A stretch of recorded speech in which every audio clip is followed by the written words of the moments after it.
Let's try that. So to recap, we have this system because the founding fathers were concerned about widespread communication. They were concerned about people's lack of information. They were afraid of people getting carried away and making poor decisions. So they created a Republican form of government, and that's why what we have today. So the original idea here is that the Electoral College would be, in fact, a college of learned persons who would then decide on who would be president. So really, the original conception is that you were voting for actual electors and that they would choose a president. So almost instantly that began to unravel. So in the 1789 election, in which the electors unanimously chose George Washington, already in Pennsylvania and Maryland, they were putting forth slates of electors who were already pledged to vote for one candidate or another. Now, while Madison and Alexander Hamilton didn't like this, this was pretty much what happened right away. Originally, in a lot of the states, legislators, the state legislature would choose the electors, and that went on. 1824, 6 of the states, that was still true. By 1832, only South Carolina was still using its legislature to choose electors, and they kept that up until 1860. So let's see. If nobody wins, it goes to the House of Representatives. Every state gets, in essence, one vote. That hasn't happened since 1824. Every time there's a close election, you hear about, oh, this is a big risk.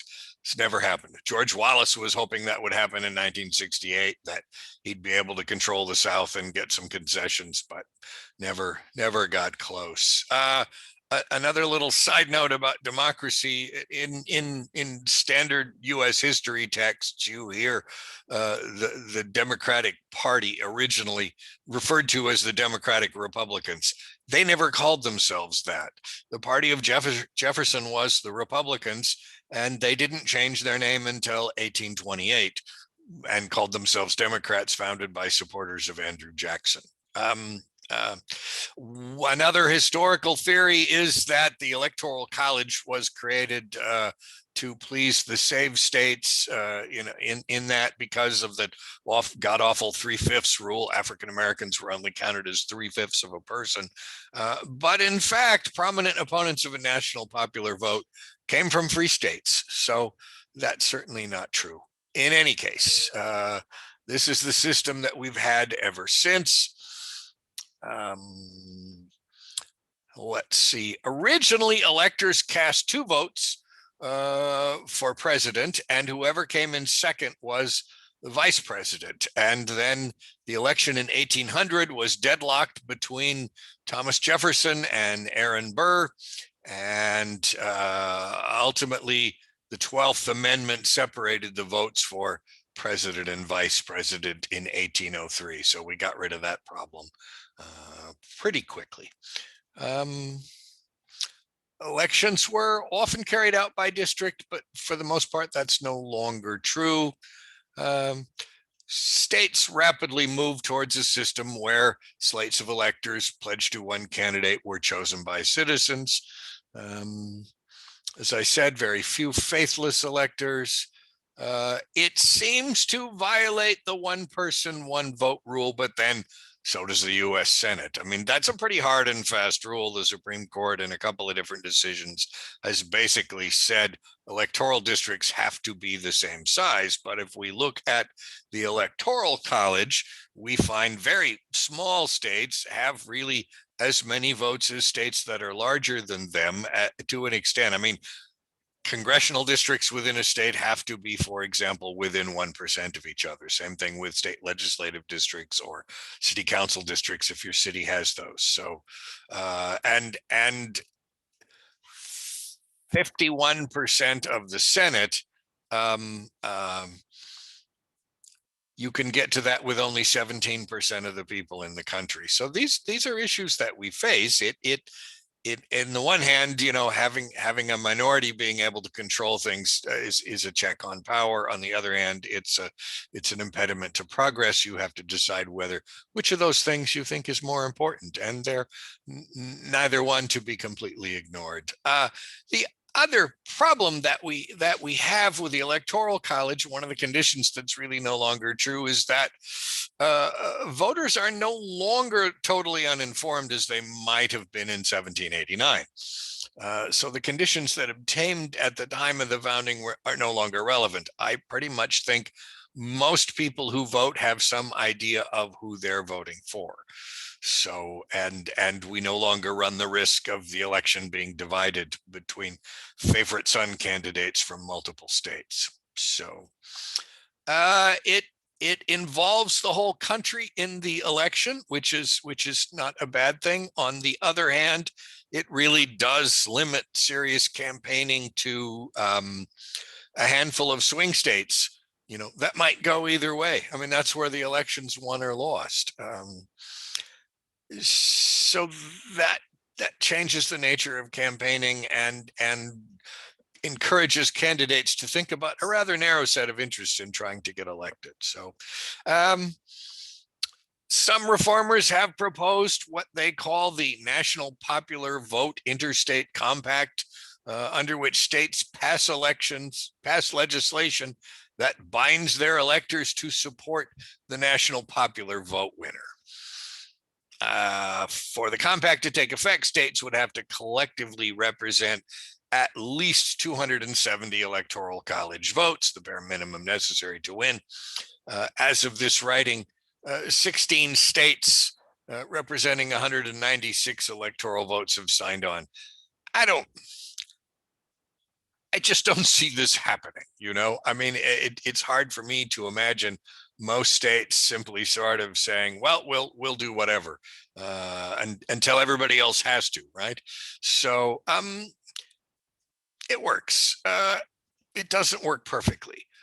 We have had a small number of elections, 2 in the last 5, where the winner of the Electoral College vote lost the popular vote. As one of my colleagues at a much bigger school said, it's hard to justify a system where this happens. But it happened in 1824, also 1876, 1888, 2000, and 2016. And of course, every time this happens, that's when people start saying, well, we need to do something else.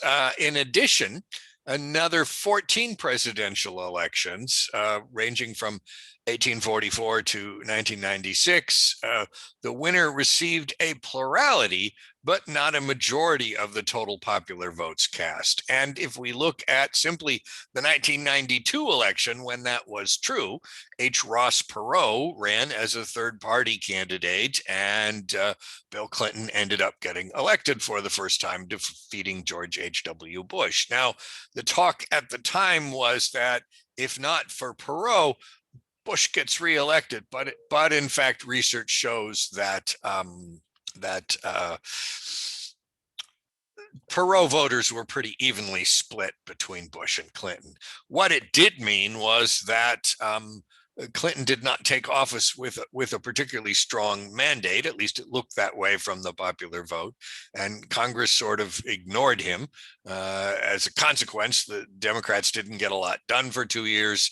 The Republicans took control of Congress in the 1994 elections, and that really changed outcomes for the next several years. So big states tend to think that it helps them, and small states tend to think that it helps them. It is fundamentally anti-democratic in that regard. On the other hand, it preserves the role of the states in choosing a president. Some people say that it helps prevent sectionalism, that all the attention would go to the populous parts of the country. I don't know. It's unpopular with more than half of Americans. On the other hand, changing it wouldn't be easy, right? You need to get a constitutional amendment passed, and that takes a 2/3 vote of the House and the Senate, plus 38 states have to then approve it. The other alternative would be to have a new constitutional convention. Now, I have read people who I assumed were perfectly learned say that you could limit a constitutional convention to a small number of subjects. I just don't see how that's possible. I think if you have a constitutional convention, you're opening up, the whole can of worms there, and it frightens me to think in our current climate what we might do to say basic civil liberties. You may disagree. I'm just not convinced that that's a particularly great idea. So we're probably stuck with this for a while. And as long as in most elections, the popular vote winner is in fact the winner, then people won't complain so much. I think another problem with the Electoral College is that, I get this with my students all the time. My younger students come in already convinced that, they have no role in choosing a president and their vote doesn't count. And so we have a system. It doesn't work very well, and most people don't understand it. Yet changing it is actually a pretty tall order. So it's odd. It's a truly odd system. Will it change sometime? I think so. But whether that's in our lifetimes, I can't begin to predict. Since not everything about it is awful and not everything about it is good, what seems most likely is that we'll just continue to argue about it for some time. So, any questions about anything? I know that's a pretty quick rendition of this thing. It is really truly one of the strangest. Hang on. Truly one of the strangest features of American government. Yes, please ask your question. Okay. Well, I've been trying to get onto this thing for 20 minutes or more. I was a little late signing on, and so I don't have any idea what you guys are talking about. So my big question is, what are you talking about? The Electoral College. I'm sorry you didn't get admitted sooner. I got on a roll there and forgot to look at the waiting list. So what did you say about the Electoral College? Well, it's in essence 51 separate state elections for president, including the District of Columbia. Every state gets electoral votes equal to the total size of its congressional delegation. All but 2 states, it's a winner-take-all election. So if you win Washington, you get all of Washington's 12 electoral votes. The electors are real people. They are chosen by the parties. The only requirement is that they can't be sitting elected officials. So from a school board member to a U.S. senator, you couldn't be an elector. In early December, all the electors go to their state capitals, the ones from the winning side, and they cast their ballots. Those are transmitted to Congress, and in January, Congress certifies the election. And that's the very short version of what it is. And a lot of what I've been saying is that it's neither all bad nor all good. And certainly it's not popular with the majority of Americans, but that's something. Changing it to what? Do you have just a national popular vote that's a free for all? Do you require that somebody has to have 50% plus one, so that perhaps you have a runoff election, as happens in some states? So it's quite easy to say, well, we should do something different, and I think we probably should. But you have to write rules for that. That has to look a certain way. If you had a system that in some way encouraged more candidates, and you don't have some kind of primary election, then that would divide the vote even further. It's like when people say, well, we need more political parties. And I'm thinking, oh, good, even less compromise. That'll help. So did I catch you up there? Yeah, that sounds good. Okay, you're so very welcome. I'm sorry I didn't get you in sooner. Oh, well. My bad. Other questions? Other questions? Dr. Joe has a question. Yeah, Dr. Joe. Tim, if that group on January 6th had been able to interfere with activities that they wanted to interfere with, what kind of sequence of events do you think would follow? Well, they did. I mean, it was supposed to happen that day, and it didn't happen until like 3 o'clock the next morning. So I simply presume this is what I think would have happened. Okay. At some point, order would have been restored. All right. Clearly, there were enough people on both sides of the aisle who thought that this was a bad idea. Now you have Republicans now inching back toward Trump because they understand, he was popular with a lot of voters. And when you think about when I run for reelection, I'm going to have a primary election, and those have low turnout. And if I totally disassociate myself from the Trumpist wing of the party, I could get unelected. But on the whole, people were against sort of, in essence, the violent overthrow of the government. So it might have just taken longer to have certified the election, even longer than it did. Clearly, this was an utter fiasco from top to bottom. But in the end, the system held together, and I take that as a good sign. So, I have a question. yeah, sure. Is there any other country that has a similar system in which pattern? No, no one else but us could think of anything this crazy. The French system is the president, and there's a president and there's a prime minister, and they both have some power, and they play some role in deciding, what the government's going to look like. But that's the only thing that's remotely like this. In parliamentary republics, you elect members of parliament, and they become both the executive and the legislative, and whoever can get a majority in parliament chooses a prime minister, and then that person is like the president, except they're a member of parliament, and they have to maintain a majority. So that's an entirely different system than ours. Certainly people I know, including my own father, from time to time will say, well, why don't we do that? Well, it would be different. Would it be better? I don't know. I mean, it works okay. There is less check on power, right? Because there really aren't different branches. Court systems in those countries don't seem to have quite the same sway that courts do here. On the other hand, if you get a new majority in parliament, well, you can get something done.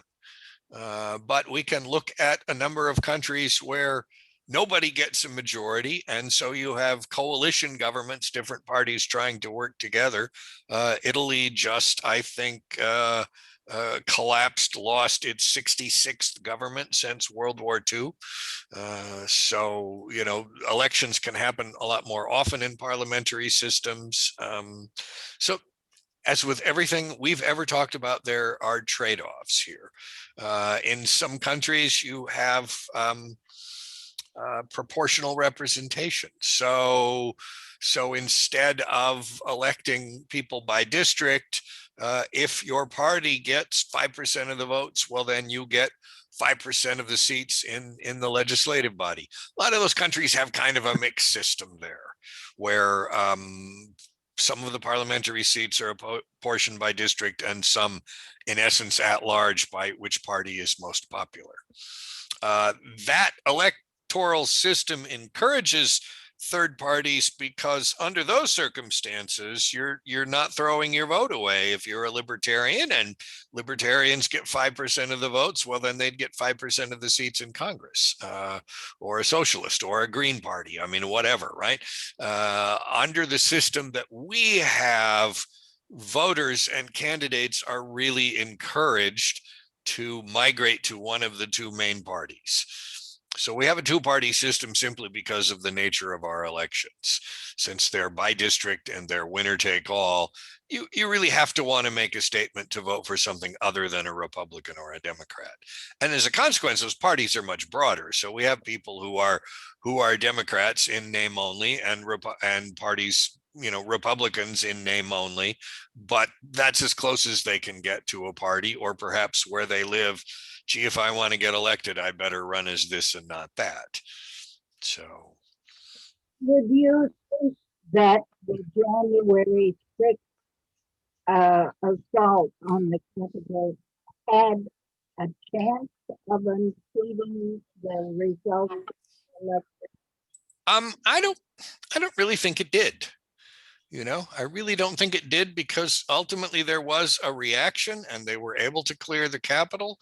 And the fact that hundreds of those people have now been arrested and, may very well serve time as a result of this. So, had they been able to get to members of Congress and hold them hostage, I don't know. I just think all the possible scenarios, considering that this really wasn't, if heavily armed, it was still a small minority of Americans who wanted this.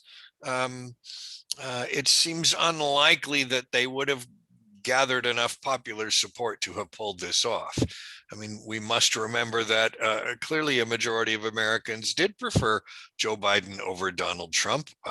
60 lawsuits thrown out, no evidence ever presented that there was really anything making this election illegitimate. So while it was a big test for the system, I want to believe that the system was strong enough to withstand that. Now, that being said, clearly the Capitol has security issues that have to be and are being addressed. Had a different person been in the White House, things might have not gotten quite so far. But Trump was clearly encouraging these people and really took no steps to make sure that this didn't happen, or to stop it while it was happening. So, it's a defining event of our age, but in the end, we seem to have survived it. So now, really, it's a question of, will the Democrats, being more or less in power, be able to get anything done? And that's always the challenge. And they have such small majorities in the House and Senate that it's not necessarily a given. Yes, Joe. Does the vice president have the power to interfere with that settlement as the people thought Pence did? No, I don't really think he does. And Pence himself said, no, I really can't do that. So, at the crucial moment, he was a stand-up guy. And there's really nothing in the Constitution that says the vice president can throw out the election results if he doesn't like them, because that's in effect what would be happening. So, what made him think that he could do that then? He didn't think that. I mean, well, clearly they were encouraged by President Trump to go there and fight, right? And he kept, and with the assistance of Fox News, painting this picture of an illegitimate election in which votes were stolen from him or not counted. And as I was saying, there's simply no evidence that that was true. Nobody was able to provide any evidence. And honestly, the great majority of secretaries of state in every state, the people who are in charge of running the election, they're all Republicans. So you can't even say, well, it was, the Democrats did us in here, because the people who were counting the votes were in. Their boss was a Republican who was elected by Republicans in other states, and Democrats too, and universally they stood up and said, no, we counted the votes. This was a fair election. I mean, this was probably the cleanest, best watched election we've had in decades, after, the things that appeared to be happening in 2016. So these results are about as reliable as we could hope for, I think. So it's not enough to just say, I don't like this result, overturn it. This is why we have elections. People choose. Other questions? Shirley? Yes. Okay, this is way back, something you said in the beginning. When Jefferson and Aaron Burr were tied, and that was during the time when That the was the election of runner-up, 1800. Yeah. yeah, Yeah. uh, Yeah. and you said that Jefferson became the president, but I don't know why. It went to the House.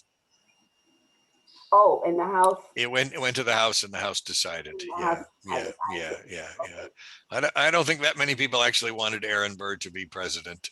Well, And then, of course, later he killed Alexander Hamilton yeah. in a duel, and his life did not go well after that. So, No. yeah. Okay, thank you. Yeah. Yeah. No, good question. Yeah.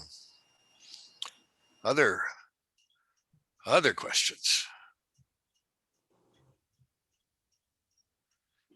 You guys are easy today. Yeah. Yes. Hypothetically speaking, what do you see happening now to Trump and his support in the Republican Party? Well, clearly there's still a lot of people who liked what he had to say and felt like he did a good job. And obviously people may agree or disagree with that suggestion. But I think it will be a force for some time to come. As the country slowly changes, I think that will go away. In a number of states, Republicans have introduced bills in legislatures that would make it harder for people to vote. Whether those will get passed or whether they would get thrown out by the courts remains to be seen. Even, there were judges that Trump had appointed who said, no, you don't have a case for election fraud here, and threw out the cases. So the court system is sort of in some ways functioning better than some of us might have hoped for, given the politics of the day. That being said, the other side of that is, well, what are the Democrats able to do? Are they able to seize the moment and make progress? One thing for sure is if we get a handle on the pandemic and the economy recovers, Democrats will win because they're in power when this is happening, almost regardless of how much they're responsible for it. So, if you think about that, I mean, if not for the pandemic, Donald Trump is probably still president today, because there were enough people voting who seemed to think that what he was doing was okay. So, there's a lot of talk among some Republicans about breaking away and starting a different party, and I wish them well. I think there's a number of problems with that, one of which is the electoral system. As I said, it's difficult to have multiple competitive parties under this system. The other problem is that when this has been attempted in the recent past in our state, and if you look at what these folks are for, it sort of warmed over republicanism without the hate. And while I think that's much better, I don't know that that's going to appeal to enough voters for it to make a difference. Simply the idea that, less regulation and lower taxes is the answer to all of our problems, is at least debatable. All we have to do right now is look at the state of Texas and their deregulation of the electric market, and what a fiasco that was when things went sideways. Without any regulation, there was nothing to either compel or reward electric utilities for winterizing their equipment, and they didn't. And when it got really cold, which it sometimes does in Texas, and with climate change, it's probably going to happen more often. That's what happened, right? And the thing collapsed. So I think you've got to have something more to sell than, say, the things that George W. Bush would have said. less regulation, lower taxes, that's going to fix everything. And because I don't think it is, and certainly there's enough people who think that's a bad idea. So it's not that they couldn't gain traction. I don't see that as a winning coalition for the Republicans at present. The Trump's wedge issues, I think some folks found much more compelling, demonizing the poor and immigrants and people of color. For sadly, that had traction with a lot of voters, much more than because all the other Republican candidates in 2016 were saying pretty much the same thing. What I just said to you: lower taxes, less regulation. That's the answer. And here comes Donald Trump, and he says something completely different. Well, he won. So standard Republicanism needs, I think, to have success, a serious reexamination. You got to say something different. So, yes. Linda, how do you see the legal problems that Mr. Trump has affecting his plan to run the re-election? Well, he says he wants to run again in 2024, but we'll see. Whether that really happens or not. I mean, that's an entirely separate question. On the other hand, the things I keep reading is that the legal vultures are circling. The Supreme Court just said, no, you got to turn over all these tax records, not just his returns, but his records. So he's facing multiple investigations around the country. Defamation lawsuits from women, a lawsuit from people who got involved in essence, a pyramid scheme that he created that didn't make them any money. Big surprise. And then a couple of investigations in New York State. One about the family's housing business, and the other, of course, just about his taxes. And the thing there is that he has, this came out a while ago, but he got a tax deduction available only to people who make a lot less money than he was claiming to make. So there's a lot to be found out there. And now prosecuting attorneys have access to this information. It's apparently millions of pages of documents. So this isn't going to happen in a hurry. So he could end up a candidate again. He could end up sort of a footnote to history. So I think it's really too early to say, but I wouldn't want to be sitting where he is sitting. Knock on my wooden head. Thank you. Yeah, good question. Other questions here? Tim, it's a separate topic. Sure. Are they still talking about capital gains tax in Olympia? Yes, they are. And of course, that's a very controversial sort of issue.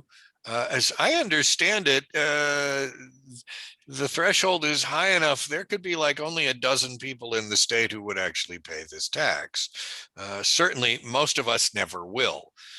So if this tax has a hope of passing, you have to make clear that it is aimed at the 1% and not the 99%. But most people would never pay a capital gains tax. You simply say it's on gains over a certain level. The challenge that we face in Washington state is that our tax system does not share in the gains in wealth in the state. So while the state's just gotten progressively richer, our tax collections as a percentage of that wealth keep falling every year. And that's because we're so dependent on sales tax and property tax and that strangest of creatures, the business and occupations tax.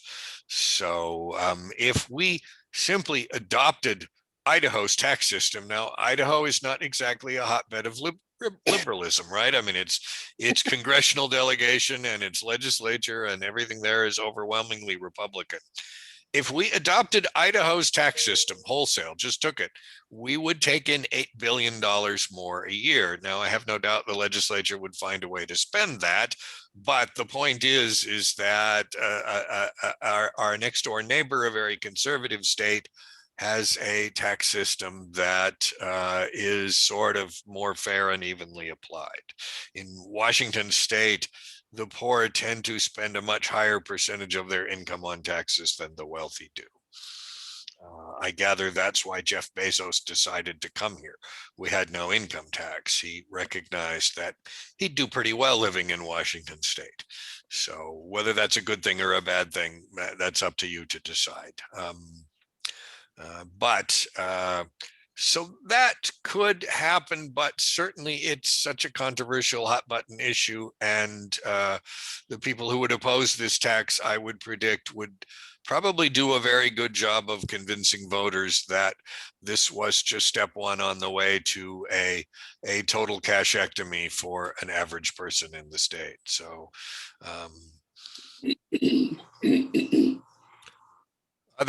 other questions? Yeah, I have a question. Sure. Reagan brought about the idea that government is the problem. And do you think the plan that Biden has can help to change those attitudes? Yeah, well, I mean, if it has success, yes, of course, it would move in that direction. I think the other thing that happened, I mean, certainly Ronald Reagan tapped into that and used it to get elected twice, and we can certainly find examples where government did too much. So it's not that that never happens. On the other hand, the notion that everything is better in the private sector is also at least debatable. I think the other problem is that since Ronald Reagan, Democrats have been playing defense. I rarely, if ever, hear a Democratic candidate or elected official get up and say, no, here's why we think this is a good idea. We should do this, and this is how this will make your life better. Democrats are, I'm sorry, singularly inept when it comes to campaigning for what it is that they believe in. And the Republicans are very good at that. So that to me is at least as big a problem as, making things work. As I've said before, Oliver Wendell Holmes, a 19th century Supreme Court justice, said, taxes are the price of civilization. The notion that we can have an utterly libertarian society in which government does almost nothing and people don't pay taxes and are simply responsible for themselves. I don't think that would work. Others may disagree. I think we have examples of a government that looked like that in the second half of the 19th century, the 1800s, and it wasn't pretty, right? You had child labor, you could get shot for joining a union, their children were chained to machines in factories so they wouldn't run away. It was not a system that was working for the majority of the people. That's my opinion. You may disagree, but the Democrats need to learn how to make a case for what it is that they want to do. And the few times I've gotten to talk to candidates about that, I've tried to say that, and it seems to have fallen on deaf ears. I don't think they quite grasp, and too many of them think, well, I'm not going to convince those people anyway. Well, you need to, right? You need to convince those voters probably in the middle that, look, if you make this choice, your life will be better. So if Biden has success, and he might, he was an effective legislator. He did some dumb stuff. He did some good stuff. He's willing to admit his mistakes, but he sort of knows how the game is played.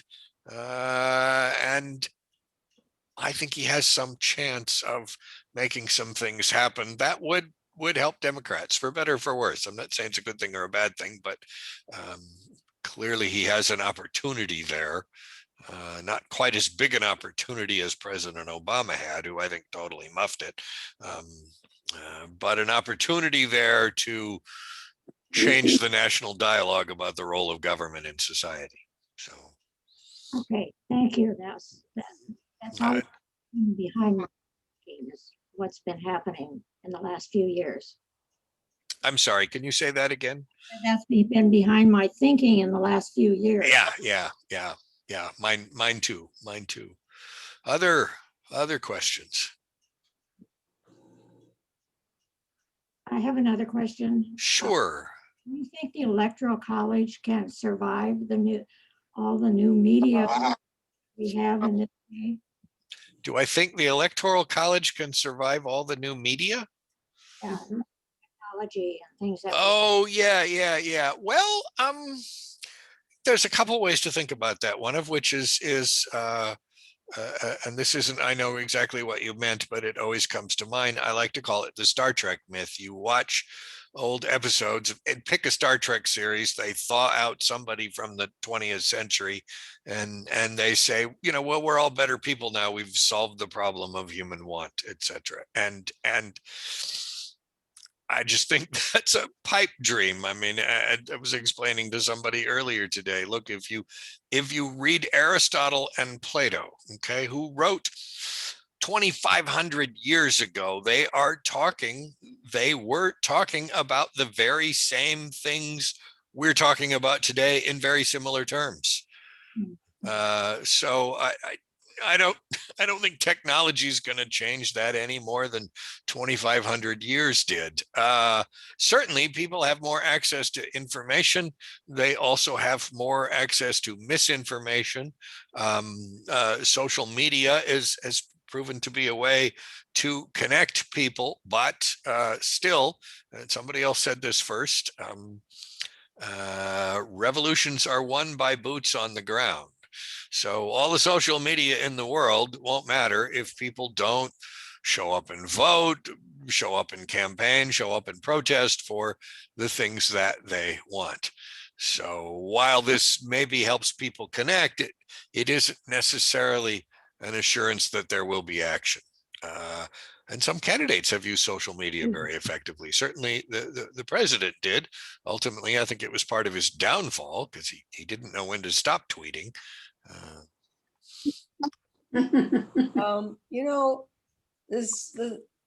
The Electoral College is written into the Constitution, so we're not going to getting rid of it would involve a huge number of states voting to change the Constitution. Yes. You'd need a constitutional amendment, and that's either 2/3 vote in the House and Senate. And right now, you'd be hard pressed to get them to 2/3 vote to agree that a blue sky is a nice thing. Plus, I believe it's 38 states have to ratify to get that passed. The other alternative is a constitutional convention, and that opens up, the whole thing. Some people say, oh, you could limit it to 2 or 3 issues. I don't really see how that's possible. If there's a constitutional convention, they can decide to write a whole new document, and I'd have to be convinced that somehow that was going to be really that much better than the one we have. So while it's possible to change the Constitution, clearly, as you noted, it's not easy. So getting rid of the Electoral College is a taller hurdle than we might think. And then, of course, what do you replace it with? And the more I think about that, the less obvious it becomes what that might look like. Because, as always, there's trade-offs. You have a national primary, you have regional primaries. You just let the parties put forth their candidates, and anybody could run. I mean, it's certainly possible that it could just be a free for all, and even harder to figure out. I mean, what if nobody gets a majority? Do you have a runoff? Those are the kinds of things that we have to think about. I would prefer to see something that ends up with 50% plus one. I don't like things. This gets proposed increasingly, ranked choice voting, in which you would vote for your top candidate, and then you just go down the list and number them in order of preference, and then they lop the people off the bottom and redistribute those votes to the people on the top. You can end up with somebody that was, like, at best everybody's third choice, and they win through this system, and now we've elected somebody that nobody really wanted. So I don't think that would be better. They tried that in Tacoma, and they got somebody that nobody really wanted, so who did a terrible job. But whatever he was doing. Hmm. Other questions? It's 4 o'clock. It's time for tea. I'd love to share a cup with you, but that'll have to wait till things get better. All right. Well, in a month, we will talk about Washington state agencies and all the things that they do, some of the larger and more interesting ones. And I hope that you'll find that interesting. We'll touch on the state budget a little bit there and sort of what these things cost and what they're supposed to do for us. And my general tenor tends to be that it is by no means perfect. It is not without problems, but on the whole, our state's government doesn't work too badly, other things being equal. So anyway, lovely to be with you all. I hope you have a great rest of the day and a good weekend, and I look forward to being with you again soon. Thanks, everybody. Thank